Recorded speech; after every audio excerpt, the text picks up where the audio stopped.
June 17, 1943, Charleston Naval Base, South Carolina. The summer heat pressed down on the radar assembly facility like a weighted blanket as Technical Sergeant Marcus Allen Davis wiped sweat from his brow, his fingers still trembling slightly from what he'd just discovered in the SCR-584 radar unit. What he initially thought was a simple manufacturing defect would, within hours, reveal itself as something far more deliberate. Before the day ended, his unauthorized modification, derided as mad by his superiors, would be dismissed, only to become the very solution that would save thousands of lives when conventional wisdom failed. Before we dive into this story, drop a quick hi in the comments and tell me where you're watching from. It really helps support the channel. This is the story of how one man's technical intuition and courage to challenge military authority would transform the Allied radar defense network from a vulnerable system to an impenetrable electronic shield, and in the process, change how America viewed the contributions of its segregated service members.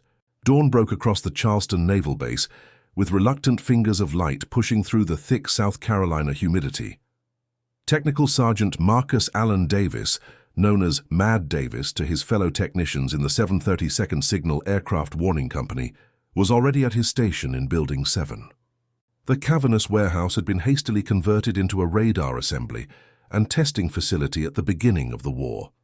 Marcus was one of 275 black technicians assigned to the segregated unit, men with mathematics and engineering backgrounds who had been recruited from universities, technical colleges, and radio repair shops across America. "Another batch of 584s coming in today, Davis," announced Lieutenant Raymond Preston, a thin, sharp-featured white officer who oversaw the final testing procedures. "Navy says these need to be on ships heading to England by Friday." "Yes, sir," Marcus replied, his voice betraying none of the frustration he felt at the increasingly impossible deadlines. "My team will have them checked by tomorrow evening." "Make it noon," Preston countered, not bothering to look up from his clipboard. At 32, Marcus was older than most of the men in his unit. Before the war, he had earned a degree in electrical engineering from Howard University, only to find himself repairing radios in his father's shop in Philadelphia. The Army had been desperate enough for men with electronics training that they'd overlooked his race, at least enough to put him in uniform and give him responsibilities, if not equal treatment or rank. "Collins Edwards," Marcus called to two of his team members as they arrived, "we've got 12 SCR-584s coming in. I need you to start on the signal processing units while I check the antenna rotator assemblies." Private First Class Joseph Collins nodded, adjusting his glasses. "Those British ships better appreciate what they're getting. These units can track a fly at 10 miles. When they work," added Corporal Wendell Edwards, the youngest of the group at just 20. "Last batch had those oscillator issues." Marcus led his 6-man team through the morning routine, carefully unpacking the radar units that had arrived from the radiation laboratory at MIT. The SCR-584 was the Allies' most sophisticated radar system, capable of guiding anti-aircraft fire with unprecedented accuracy. Each unit represented thousands of man-hours of engineering and $100, $500 of specialized components, equivalent to about $5 million in today's currency. The technical specifications were impressive: 10-centimeter wavelength, 250 kilowatts of power, accurate range finding within 25 yards at distances up to 40 miles. The SCR-584 could detect aircraft flying as low as 500 feet or as high as 40,000 feet, making it a critical component of both naval defense and land-based air protection. Most importantly, its advanced tracking capabilities allowed it to guide anti-aircraft guns with enough precision to double their effectiveness against enemy bombers. By mid-morning, Marcus had methodically inspected 3 of the radar units and found them within normal parameters. The 4th unit, however, triggered his engineer's intuition. Something about the wiring configuration in the primary signal amplifier seemed odd, not wrong exactly, but different from the specifications he had memorized. "Edwards, come take a look at this," he called, gesturing to the oscilloscope display. "Does that signal pattern look right to you?" Edwards squinted at the green waves pulsing across the screen. "Looks normal to me, Sarge." It's within tolerance, Marcus admitted, but the peak-to-peak voltage is consistently at the lower end of the acceptable range. And look at this wiring configuration. He pointed to a cluster of resistors and capacitors near the main amplifier tube. According to the MIT specs, these should be arranged in a standard cascade configuration, but these have been wired in a parallel compensation layout. Maybe it's an upgrade, Edwards suggested. You know how those college boys keep tinkering. Marcus shook his head. No, they'd have documented any design changes. This is something else. He spent the next hour meticulously tracing the wiring paths, mapping each connection against the schematic diagrams provided by the radiation laboratory. By lunchtime, his growing suspicion had hardened into certainty. "This isn't random," he announced to his team as they gathered around the disassembled radar unit. "These modifications appear in identical locations in all 4 units I've checked so far. They're subtle, nothing that would cause immediate failure, but over time, especially in humid conditions." "Like on a ship in the Atlantic," Collins interjected. "Exactly. These circuits would degrade until the entire system failed, and it would look like normal wear and tear or environmental damage." A heavy silence fell over the group as the implications became clear. Sabotage. Corporal Edwards whispered the word no one wanted to say aloud. Marcus nodded grimly. "I need to report this to Lieutenant Preston immediately." The response from command was swift, but far from what Marcus had expected. Lieutenant Preston arrived with Captain Howard Wallace, the base's security officer, and Dr. Edwin Roberts, a civilian technical advisor from MIT. "Show me exactly what you found, Sergeant," Dr. Roberts demanded, his Boston accent clipping each word short as he pushed his way to the radar unit. For the next 20 minutes, Marcus methodically explained his discoveries, pointing out the subtle modifications that differentiated these units from standard specifications. "These capacitors," he explained, pointing to seemingly innocuous components, "are rated at 150 volts rather than the specified 250 volts. Under normal testing conditions, they function perfectly, but in combat conditions, with power fluctuations and prolonged use, they'll eventually fail catastrophically." Dr. Roberts examined the components through a magnifying glass, his expression growing darker with each passing minute. Finally, he straightened and turned to Captain Wallace. "He's right," Roberts confirmed. "These modifications would cause progressive degradation under operational conditions. Within 30 to 60 days of deployment, these units would begin to fail, and the manner of failure would make diagnosis and field repair extremely difficult." Captain Wallace's face flushed red. "Are you telling me we have Nazi saboteurs in the MIT lab?" "Not necessarily at MIT," Marcus interjected. "These units passed through at least 3 facilities before reaching us. The modifications could have been made at any point in the supply chain." Captain Wallace ignored him, addressing his questions solely to Dr. Roberts. "How many units might be affected? How far does this go?" "We've been producing about 125 units per month since January," Roberts replied, rubbing his forehead. "If this is systematic, we could be looking at hundreds of compromised radar systems already deployed throughout the European and Pacific theaters." The implications were staggering. Without reliable radar, Allied ships would be vulnerable to air attack. Ground forces would lose early warning capabilities. The entire technological advantage that had been painstakingly built over years of research and development could be neutralized. "I'll need to contact Washington immediately," Captain Wallace announced. "Dr. Roberts, I want a complete technical assessment of these modifications. Lieutenant Preston, quarantine all radar units currently on base. No shipments go out until we've verified their integrity." As the officers turned to leave, Marcus spoke up. "Sir, I believe I can design a modification that would not only fix the sabotaged units, but also make them resistant to this kind of tampering in the future." Captain Wallace hesitated, then nodded curtly. "Write up your proposal and submit it to Lieutenant Preston. Now, if you'll excuse us, we have a major security breach to address."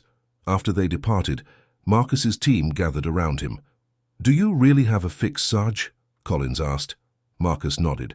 "I think so. But it's going to require completely rethinking the amplifier circuit design. We'll have to work all night to have something ready by morning." "Just tell us what to do," Edwards said, speaking for the entire team.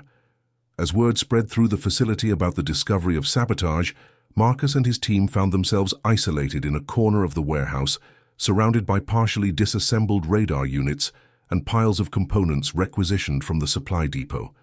They worked through the night, fueled by coffee and the knowledge that lives depended on their success. By dawn, Marcus had designed what he called a modified amplifier defense, MAD for short, a name that also played on his own nickname. The design was revolutionary in its approach. Rather than simply replacing the compromised components, Marcus had reconfigured the entire amplifier section to create redundant circuits that would automatically compensate if any single component began to fail. "It's not just a repair," he explained to his bleary-eyed team as morning light filtered through the high windows.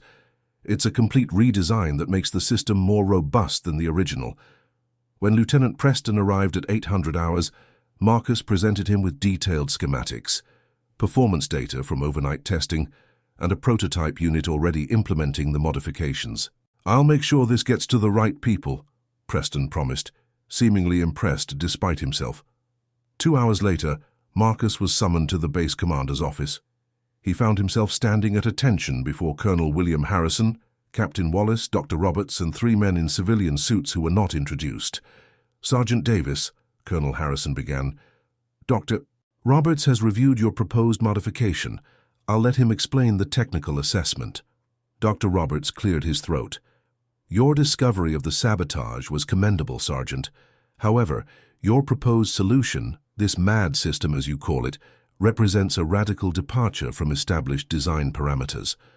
While theoretically sound, implementing such changes would require halting production, retraining personnel, and delays we simply cannot afford in the current strategic situation." One of the civilian men, older than the others with steel-gray hair and a tailored suit, spoke next. "The security aspect of this situation is being handled at the highest levels. We appreciate your vigilance, Sergeant, but we have decided to implement a more straightforward solution, simply replacing the compromised components with correct ones and enhancing quality control procedures." Marcus fought to keep his expression neutral. "Sir, with all due respect, merely replacing the components doesn't address the vulnerability of the current design. The MAD configuration would make future sabotage attempts much more difficult to execute and easier to detect." "Thank you for your input, Sergeant," Colonel Harrison cut him off, "but the decision has been made. You and your team will be commended for discovering the sabotage attempt, but will be proceeding with the standard repair protocol. You're dismissed." Marcus saluted sharply, executed a perfect about-face, and left the office, his carefully controlled steps belying the turmoil inside him. Back at the warehouse, his team was waiting expectantly. "They rejected it," he announced flatly. "They're going with a simple component replacement instead." "After all that work?" Edwards protested. "Your design was brilliant, Sarge." "It was too different," Marcus explained, unable to keep the bitterness from his voice. "And maybe designed by the wrong person." The unspoken truth hung in the air. No matter how valuable his contribution, no matter how critical the situation, the color of his skin placed a ceiling on what would be accepted from him. "So what now?" Collins asked. Marcus was silent for a long moment, his mind racing through possibilities and consequences. Finally, he came to a decision that would alter not only his future, but potentially the course of the war. "We proceed as ordered," he said loudly enough for nearby supervisors to hear. Then, lowering his voice, he added, "Officially." Over the next week, Marcus and his team followed orders, methodically replacing the compromised components in the radar units with the correct ones. But after regular hours, working in the shadows of the dimly lit warehouse, they did much more. Using parts borrowed from supply and working from memory, they began implementing the MAD modifications on units that had already been cleared for shipment. It was dangerous work, not just because of the unauthorized modifications to critical military equipment, but because their late-night activities risked severe punishment if discovered. "This is court-martial territory," Collins whispered one night as they worked on the 7th unit. "Military prison at the very least." "Only if we're caught," Marcus replied without looking up from the delicate soldering work, "and only if we're wrong." "And if we're right?" Edwards asked. Then nobody will care how these units got fixed, only that they work when needed. The unauthorized modifications continued for 3 weeks before the inevitable occurred. Lieutenant Preston, arriving early one morning, discovered Marcus and his team working on a radar unit that had already been certified and sealed for deployment. "What in God's name are you doing, Sergeant?" Preston demanded, his face a mask of disbelief. Marcus straightened, too committed now to dissemble. "Implementing the MAD modifications, sir." "The modifications that were explicitly rejected by command? Are you out of your mind, Davis?" "No, sir, I'm trying to save lives.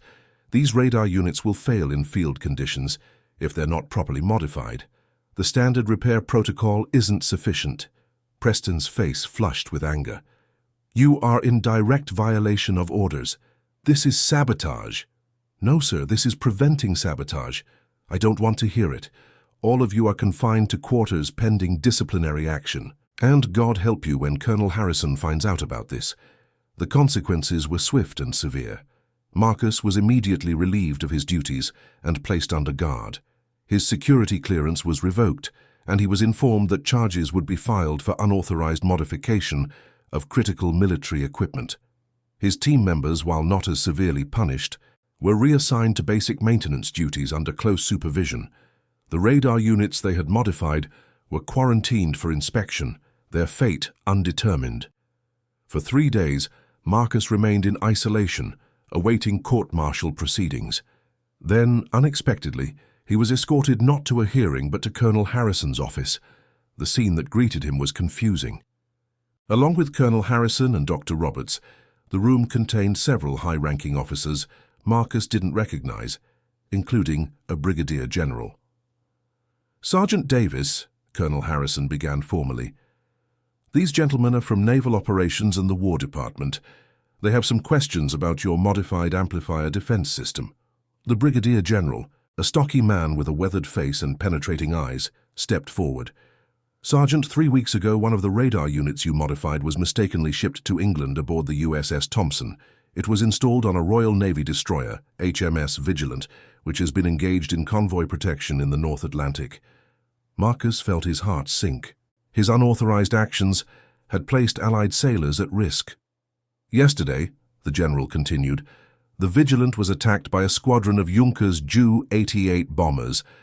Every other ship in the destroyer screen experienced radar failure during the engagement, consistent with the sabotage pattern you identified. The Vigilant's radar, however, remained operational throughout the attack." He paused, letting the implications sink in. The Vigilance radar officer reported unusual power fluctuations that would have disabled a standard system. But something in their unit compensated automatically. When they inspected the radar after the engagement, they found modifications unlike anything they'd seen before. Modifications that saved their ship and quite possibly the entire convoy. "Doctor," Roberts stepped forward holding a telegram.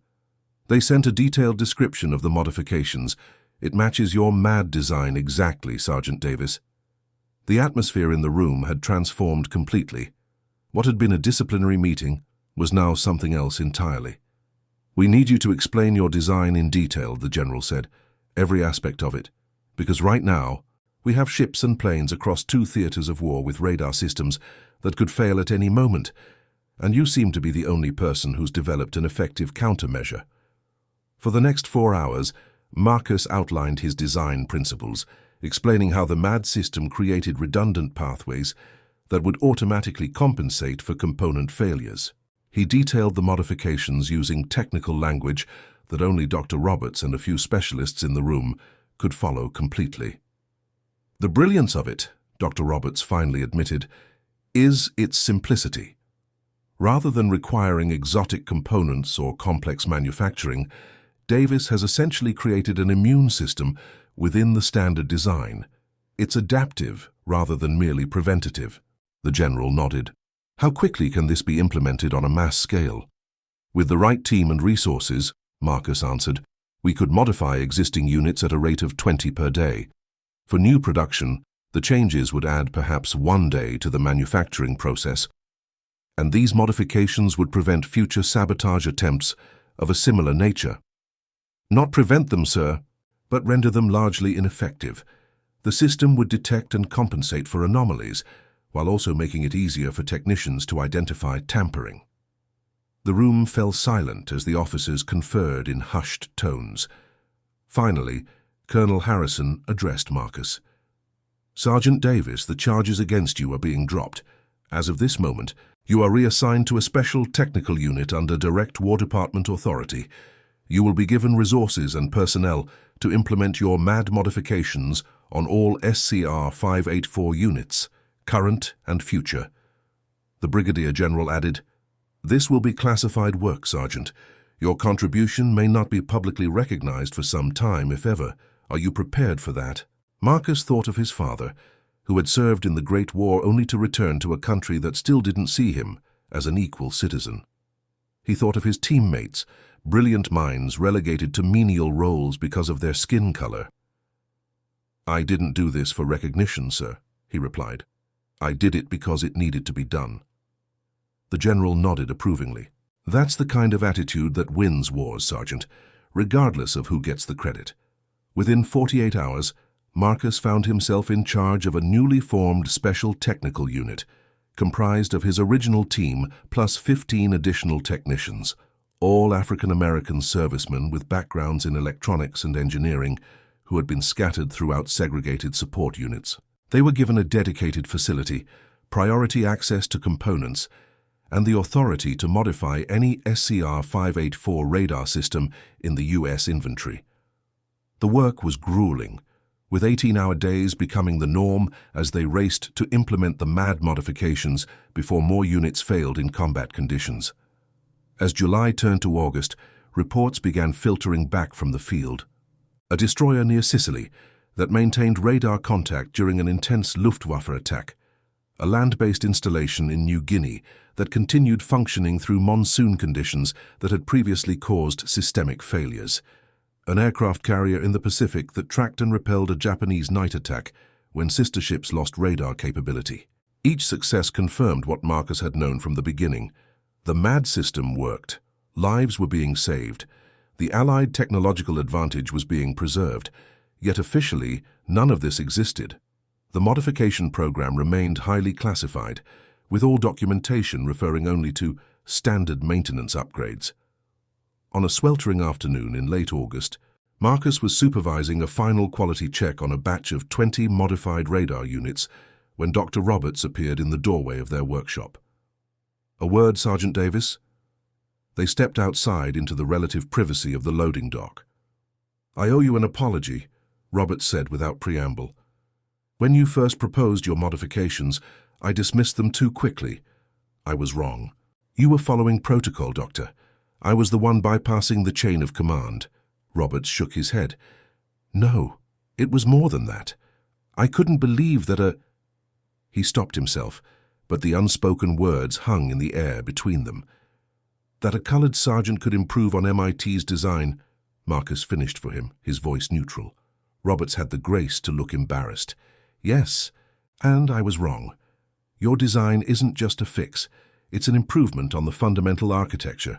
In some ways, it's more elegant than our original approach." He extended his hand. "I've recommended that you receive a commendation, though I don't know if the brass will go for it. But for what it's worth, you have my respect, Sergeant Davis." Marcus shook the offered hand. "Thank you, Doctor. That means more than you might think." By September 1943, the Special Technical Unit had modified over 500 radar units. Intelligence reports suggested that the sabotage attempt had been more widespread than initially believed, with compromised components identified in radar systems across multiple Allied weapons platforms. The counterintelligence investigation had traced the sabotage to a network of German sympathizers working in 3 different manufacturing facilities on the East Coast. Several arrests had been made, though the full extent of the operation remained unclear. What was clear, however, was the impact of the MAD system. Field reports consistently showed that modified units maintained functionality under conditions that would have disabled standard systems. The technical advantages that the Allies had worked so hard to develop were being preserved at a critical juncture in the war. Despite this success, Marcus and his team remained in the shadows. their contributions known only to a small circle of senior officers and technical specialists. When visitors toured the facility, now officially designated as Special Technical Unit 47, Marcus and his African-American technicians were typically relocated to back rooms out of sight. On a cool October morning, the routine was broken by the arrival of an unusual visitor. Rear Admiral Samuel Phillips arrived without advance notice, accompanied by a Royal Navy commander and what appeared to be a civilian government official. "Sergeant Davis," the Admiral called out as he entered the workshop, "I'd like a word." Marcus wiped his hands on a shop rag and approached, offering a sharp salute. "Admiral, sir."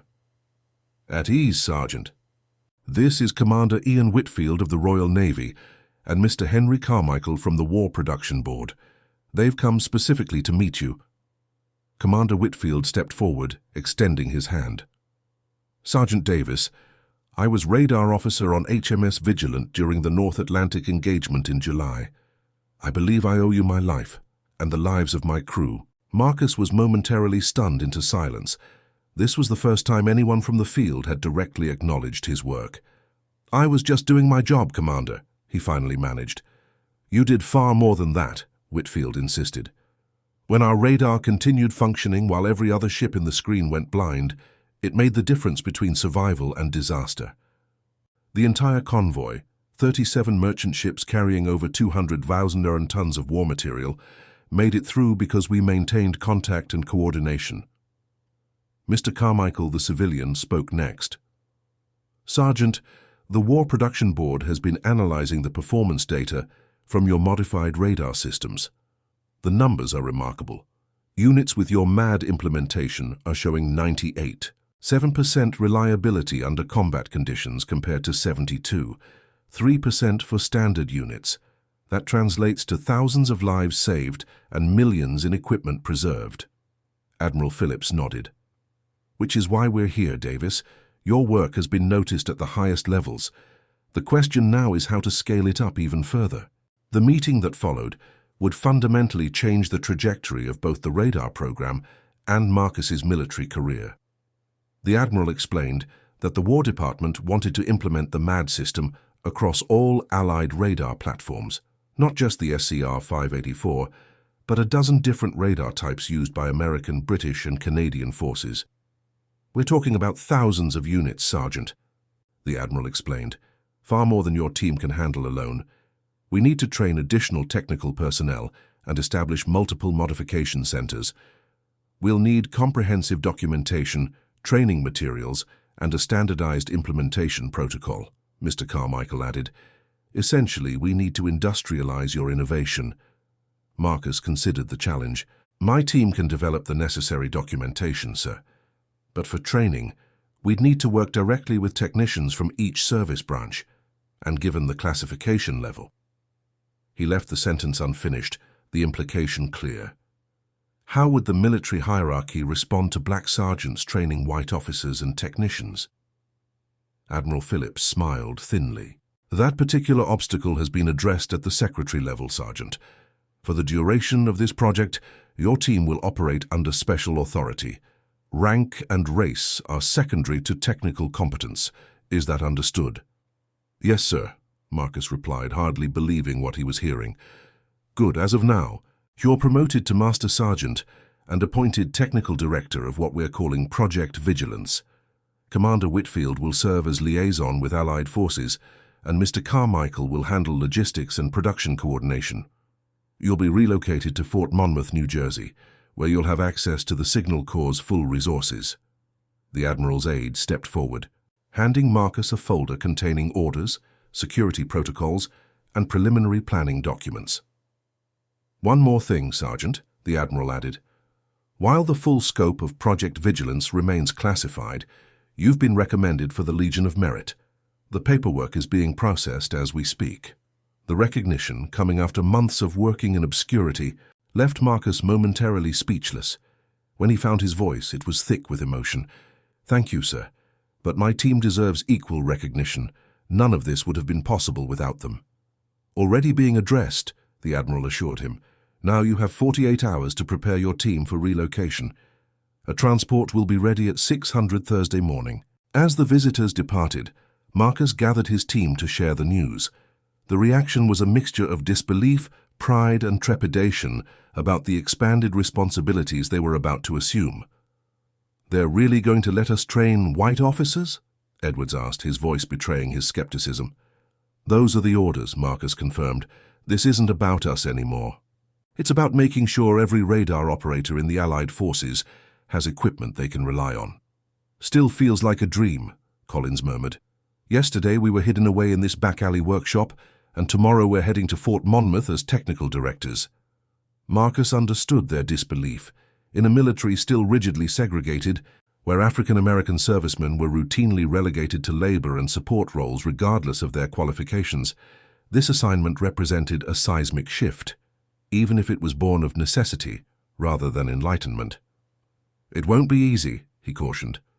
"We'll face resistance. Some people won't want to take direction from us no matter what the orders say. But remember why we're doing this. Every radar unit we improve is another ship protected, another airbase secured, another set of lives saved." Then the relocation to Fort Monmouth occurred with military efficiency. By the end of the week, Marcus and his team were established in a dedicated facility within the Signal Corps Center, surrounded by the latest electronic testing equipment and manufacturing resources. The scope of Project Vigilance quickly expanded beyond their original expectations. What began as modifications to a single radar type evolved into a comprehensive review of all Allied electronic detection systems, with the MAD principles being adapted to multiple platforms and configurations. As predicted, there was resistance. During the first training session with Signal Corps officers, several walked out rather than take instruction from black non-commissioned officers. A contingent of Navy technicians filed a formal protest, claiming that allowing unqualified colored personnel to modify critical equipment posed a security risk. Each challenge was met with the same response from command. Results were what mattered, not the color of the technician's skin. And the results were increasingly impossible to ignore. By December 1943, over 500 radar systems had been modified under Project Vigilance protocols. Field reports consistently showed improved reliability, particularly in hostile environmental conditions and during intense enemy action, precisely when radar performance was most critical. On Christmas Eve, as a light snow fell outside the Fort Monmouth facility, Marcus received a telegram that underscored the impact of their work. Radar Station Charlie. Sicily stop survived direct artillery. Hit 22 deck stop MAD system maintained 60% function. Despite damage, stop credited with detecting German counterattack. Stop saving estimated 300 American lives. Stop Merry Christmas to the MAD genius and team. Stop the message, signed by the commanding officer of an Army signal unit in Sicily, was the first of many such acknowledgements that would filter back from the front lines over the coming months. Each confirmed what Marcus had instinctively understood from the beginning, that in modern warfare, technical resilience translated directly to human survival. As 1944 began, the pace of Project Vigilance accelerated, with the planned invasion of Europe looming. Ensuring the reliability of Allied radar systems became increasingly urgent. Marcus and his team worked around the clock, training technicians, refining modifications, and developing new applications for the May-D principles. In February, Marcus was summoned to Washington for a high-level briefing on Operation Overlord, the planned invasion of Normandy. In a secure conference room deep within the Pentagon, he found himself presenting the technical details of the MAD system to a group that included General Dwight D. Eisenhower's Chief of Communications. "Gentlemen," Marcus explained, standing before a group of officers who outranked him by several grades, "the invasion force will rely heavily on radar for navigation, coordination, and defense against Luftwaffe counterattacks. Our modified systems provide 3 critical advantages."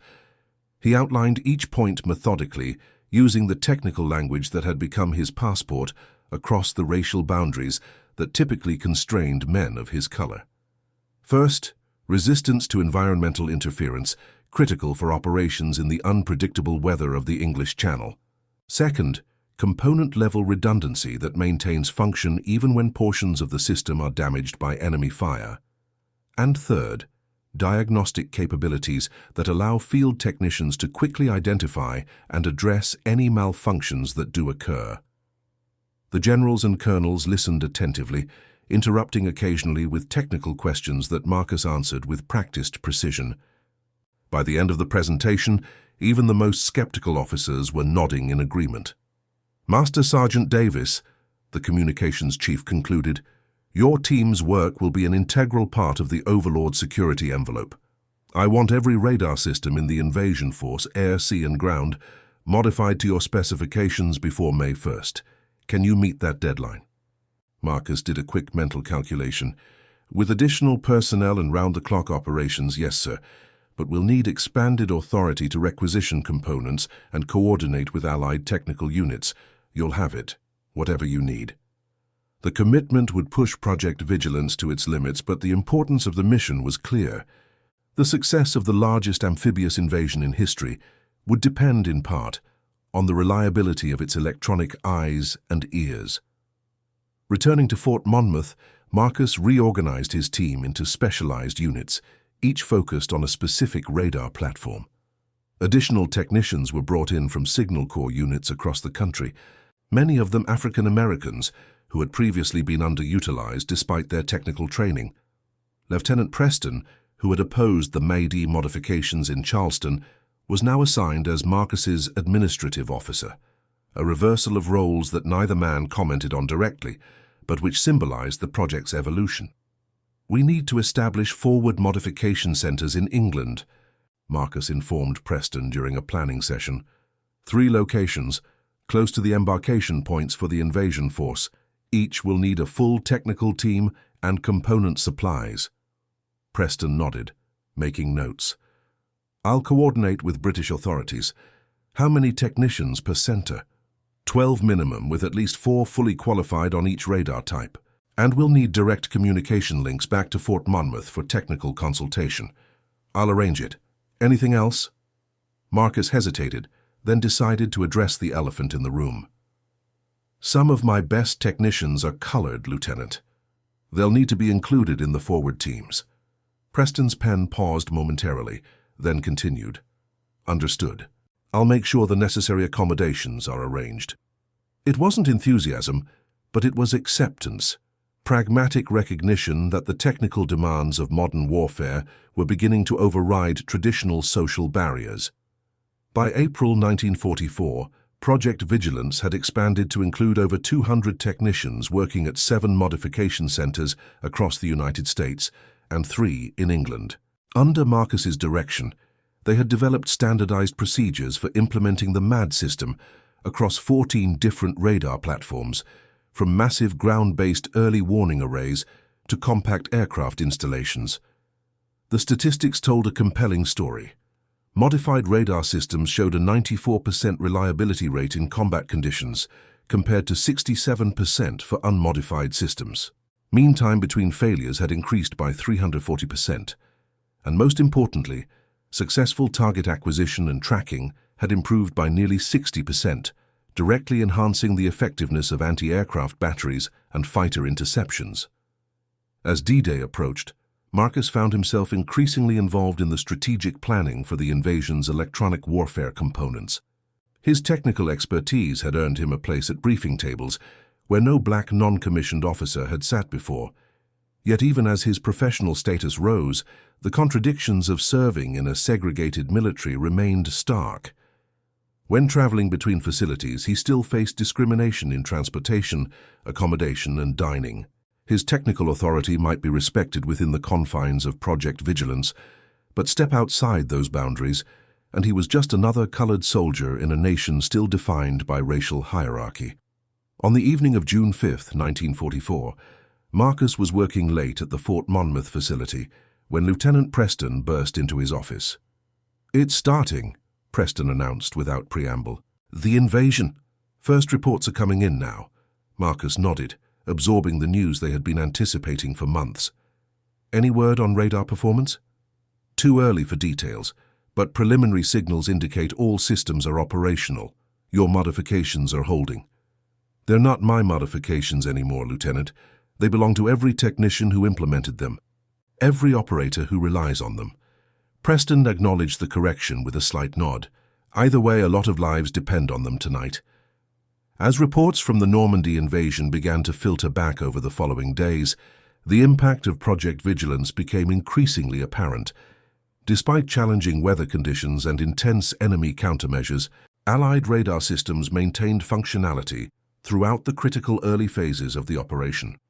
A report from the USS Augusta, serving as a command ship for the invasion, noted, "Radar performance exceptional despite heavy precipitation and enemy jamming attempts." Modified SCR-584 units maintained target acquisition throughout night operations, contributing significantly to fleet defense and fire control coordination. Similar accounts came from ground forces establishing beachheads and air units providing cover overhead. The electronic umbrella that Marcus and his team had helped strengthen was performing exactly as designed, providing the Allied forces with a crucial advantage in situational awareness and defensive capability. By late June, with the invasion firmly established and expanding, Marcus received new orders. Project Vigilance was being restructured for the Pacific Theater, with a focus on adapting the MAD system to the unique challenges of tropical environments and vast oceanic distances. "You'll be heading to Pearl Harbor, Master Sergeant," Admiral Phillips informed him during a brief visit to Fort Monmouth. "The Pacific Fleet is experiencing significant radar degradation due to heat, humidity, and salt corrosion. They need your expertise." "What about my team, sir?" "Half will remain here to continue European operations. The other half will join you in Hawaii, and you'll be authorized to recruit additional personnel as needed." The Admiral hesitated, then added, "There's something else. The Navy is less progressive in certain matters than the Army. You'll face additional challenges there." Marcus understood immediately. The Navy's racial policies were notoriously rigid, with black sailors largely restricted to mess attendant duties, regardless of their qualifications. "Will that affect the operational authority of my technicians, sir?" "Not officially. You'll have the same technical mandate as here, but unofficially." The Admiral left the sentence unfinished. "We'll manage, sir. The work speaks for itself." The transition to the Pacific Theater brought new technical challenges along with the anticipated social ones. The tropical climate of the Pacific Islands created environmental stresses on electronic equipment that far exceeded European conditions. Salt-laden air corroded connections. Humidity seeped into sealed components. Heat pushed vacuum tubes beyond their rated tolerances. Established at a facility near Pearl Harbor, Marcus and his team quickly realized that their European modifications would need substantial adaptation for Pacific conditions. The fundamental principles remained sound, but the implementation required rethinking. "We need better environmental sealing," Marcus explained during a briefing with Pacific Fleet technical officers, "and thermal compensation circuits to account for the extreme temperature variations between day and night operations." Commander Robert Lawson, the senior officer present, frowned. "That sounds like a complete redesign, not a modification. We don't have time for that kind of overhaul." "Not a complete redesign, Commander, an evolution of the existing MAD system. My team has already developed preliminary specifications based on field data from units operating in the Solomon Islands and New Guinea." Marcus projected a series of technical diagrams showing the proposed modifications. The visual evidence of thorough engineering analysis helped overcome the resistance that his verbal explanations alone might not have surmounted. By August 1944, the Pacific variant of the MAD system, unofficially dubbed MAD Tropical by the technicians, was being implemented on radar units throughout the Pacific Fleet. The modifications proved particularly valuable for island-based early warning systems that served as the first line of defense against Japanese air attacks. A report from Saipan in September highlighted the impact. Station maintained continuous operation through 3 consecutive days of monsoon conditions and 2 enemy bombing attempts. Previous unmodified installation averaged 12 hours of downtime per 72-hour period under similar conditions. As the war in the Pacific intensified, with American forces advancing island by island toward the Japanese homeland, the demand for reliable radar systems grew proportionally. Marcus found himself shuttling between bases across the Pacific, from Hawaii to Australia, supervising installations and training local technicians. The work was exhausting, but deeply satisfying. With each successful implementation, more lives were protected, more missions accomplished successfully, and gradually, the racial barriers that had initially seemed so impenetrable began to erode, not through policy changes or official declarations, but through the quiet force of demonstrated competence. By early 1945, Marcus's technical teams included not just African American specialists, but also white, Hispanic, and Asian American technicians who had requested assignment to Project Vigilance based on its growing reputation for excellence. The project had evolved into a small-scale model of what integration might look like, a meritocracy where technical skill outweighed other considerations. In March, as American forces prepared for the invasion of Okinawa, Marcus received unexpected news. He was being recalled to Washington for consultation on a new and highly classified radar application. "Can't tell you much over this channel," Admiral Phillips informed him via secured telephone, "but it relates to the Manhattan Project. They need your expertise on a specialized targeting system." Marcus had heard rumors about the Manhattan Project, whispers of a superweapon that could potentially end the war in a single stroke. But like most military personnel, he knew nothing of its specific nature or technical requirements. Upon arriving in Washington, he was immediately escorted to a secure facility where he met with Dr. J. Robert Oppenheimer, the scientific director of the Manhattan Project, and several military officers assigned to the program. "Master Sergeant Davis," Oppenheimer began after preliminary introductions, "I've studied your work on radar reliability under extreme conditions. It's quite remarkable." "Thank you, sir. What I'm about to share with you is classified at the highest level," Oppenheimer continued. "The Manhattan Project is developing an atomic bomb, a weapon of unprecedented destructive power. The delivery system requires absolute precision, which means the radar targeting system must function perfectly under conditions we can only partially predict." Over the next several hours, Marcus was briefed on the technical specifications of the radar system designed for the atomic bomb delivery aircraft. The requirements were daunting: functionality at extreme altitudes, resistance to electromagnetic interference, and accuracy measured in feet rather than yards. "The current design meets theoretical parameters," a military engineer explained, "but we have concerns about real-world reliability. That's where your MAD system comes in." Marcus studied the schematics carefully. "The basic architecture is sound, but I see several vulnerability points. Under combat stress or environmental extremes, these could lead to catastrophic failure." "Exactly our concern," Oppenheimer nodded. "Can you adapt your methodology to address these issues?" "Yes, but it would require fundamental changes to the amplifier circuit design and signal processing algorithms, not just component-level modifications." "How long would you need?" Marcus considered the question carefully. "With a dedicated team working under secure conditions. 3 weeks for design, another 2 for prototype testing." Oppenheimer exchanged glances with the military officers present. "You'll have whatever resources you require. This is the highest priority." For the next month, Marcus worked in near isolation at a secure facility in New Mexico, developing what would become known as MAD Precision, a variant of his system specifically designed for the atomic bomb delivery platform. The work was challenging not just technically but ethically. As he came to understand the devastating power of the weapon, his modifications would help guide to its target. During a rare break, he discussed his misgivings with Dr. Oppenheimer. "I keep thinking about the people below when this bomb falls," Marcus admitted. "Soldiers, yes, but civilians too. Women, children." Oppenheimer nodded, his thin face solemn. "I share your concern, Sergeant Davis, but consider the alternative: a prolonged conventional war, an invasion of the Japanese home islands, millions more deaths on both sides. Does that make it right?" "Right?"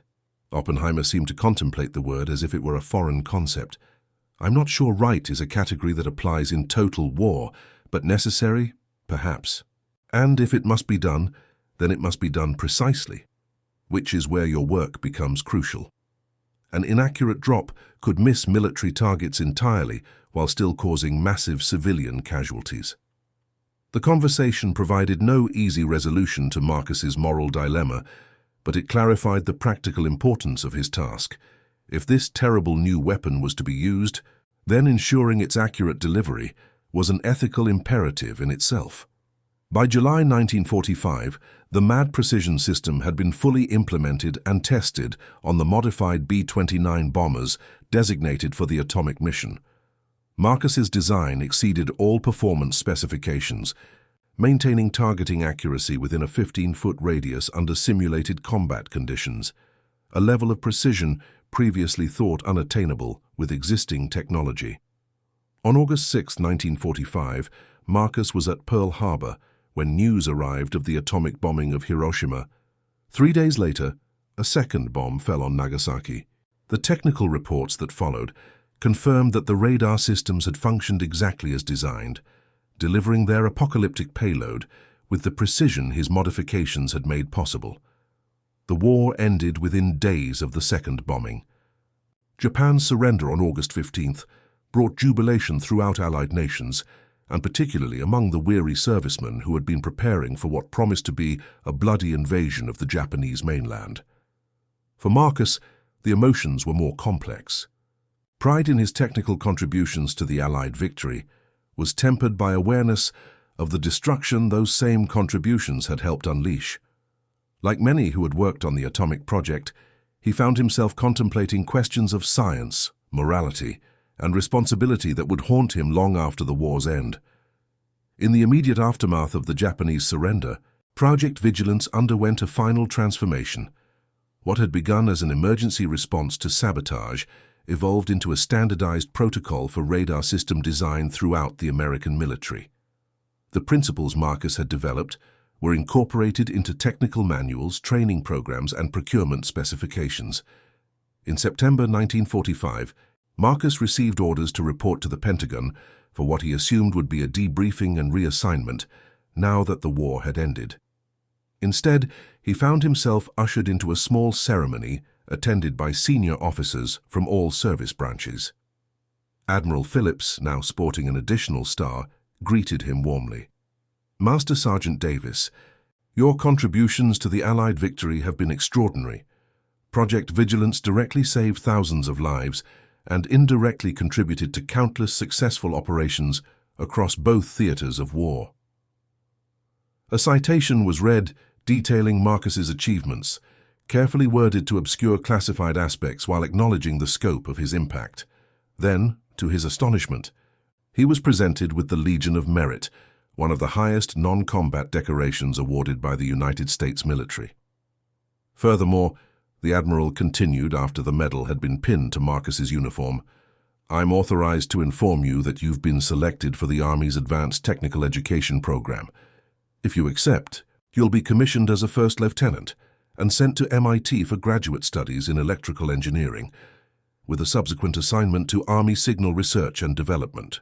The offer represented an extraordinary opportunity, a commissioned officer's rank and advanced education at a time when most black servicemen were being rapidly demobilized with few prospects for either military advancement or civilian technical careers. "I'm honored, Admiral," Marcus replied, momentarily overwhelmed. "But what about my team? Many of them deserve similar recognition and opportunities." "6 members of your original team have also been selected for commission and advanced education," the Admiral assured him. "The others will receive appropriate recognition, and where their skills warrant, civilian technical positions with defense contractors. Project Vigilance has opened some doors, Sergeant. Not as many as should be opened, perhaps, but it's a start." In the months and years that followed, as the United States transitioned from World War to Cold War, the technical innovations born from Project Vigilance continued to influence military and eventually civilian electronics. The principles of redundant circuitry, adaptive signal processing, and environmental hardening that Marcus had pioneered became standard features in radar systems, communications equipment, and early computers. Marcus himself, now Lieutenant Davis, completed his graduate studies at MIT and went on to a distinguished career in military research and development. The MAD system, officially redesignated as multi-path adaptive defense in military documentation, evolved through multiple generations, each building upon the foundation he had established.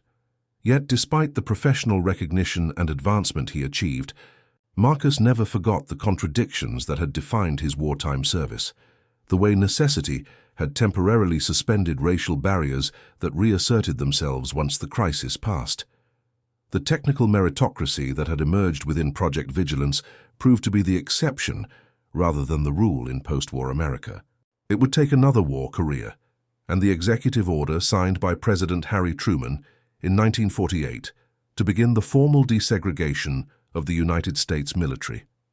And it would take decades more before the contributions of African-American servicemen like Marcus Allen Davis received full historical recognition. In 1977, more than 30 years after the end of World War II, the classified status of Project Vigilance was finally downgraded, allowing its story to be told publicly for the first time.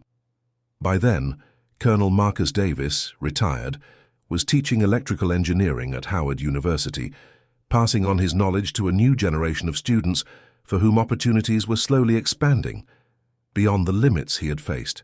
During an interview for a military history journal, he was asked what he considered the most important legacy of his wartime innovations. "The technical aspects matter, of course," he replied after consideration. "The MAD system saved lives and helped win battles. But perhaps more important was what it demonstrated about human potential. That excellence doesn't recognize artificial boundaries of race or class. That was a lesson the military learned partially during the war, then had to learn again during integration, and continues to learn today." "Do you ever regret that your contributions weren't more widely recognized at the time?" the interviewer asked. Marcus smiled slightly. "Recognition wasn't the point. The work was what mattered. Solving problems that needed solving, protecting lives that needed protecting. And in a way, the classification had an unexpected benefit. Because my work was judged purely on its technical merits, without preconceptions about who had created it, it opened doors that might otherwise have remained closed." He paused, reflecting on the long arc of his career and the changes he had witnessed in American society. "What I'm proudest of isn't the medal or the promotions, but the technicians I trained, black, white, Hispanic, Asian, who went on to their own achievements. Some became engineers, some teachers, some started businesses. They're the real legacy of Project Vigilance. Not the circuits we designed, but the barriers we helped break down, one technical problem at a time." The story of Technical Sergeant Marcus Allen Davis and the MAD system represents one of many overlooked chapters in the history of World War II, instances where individual innovation at critical moments influenced the larger outcome in ways that official histories often fail to capture. It reminds us that behind the grand strategies and famous battles, the war was also won through countless acts of technical ingenuity, moral courage, and quiet determination. As we consider the technological advantages that helped secure Allied victory, we should remember not just the well-known scientific achievements, but also the unheralded modifications, adaptations, and improvements that made those technologies reliable under the extreme conditions of combat. And we should acknowledge the diverse contributors whose talents were utilized by necessity during the crisis of war, only to be too often marginalized once peace returned. The MAD system itself eventually evolved beyond recognition, its principles incorporated into successive generations of electronic systems. But its origin story, the unauthorized modification made by an African-American sergeant who recognized a critical vulnerability that his superiors initially dismissed, remains a powerful reminder of how innovation often emerges from unexpected sources when ability is allowed to transcend artificial boundaries. And that concludes our story. If you made it this far, please share your thoughts in the comments. What part of this historical account surprised you most? Don't forget to subscribe for more untold stories from World War II, and check out the video on screen for another incredible tale from history. Until next time.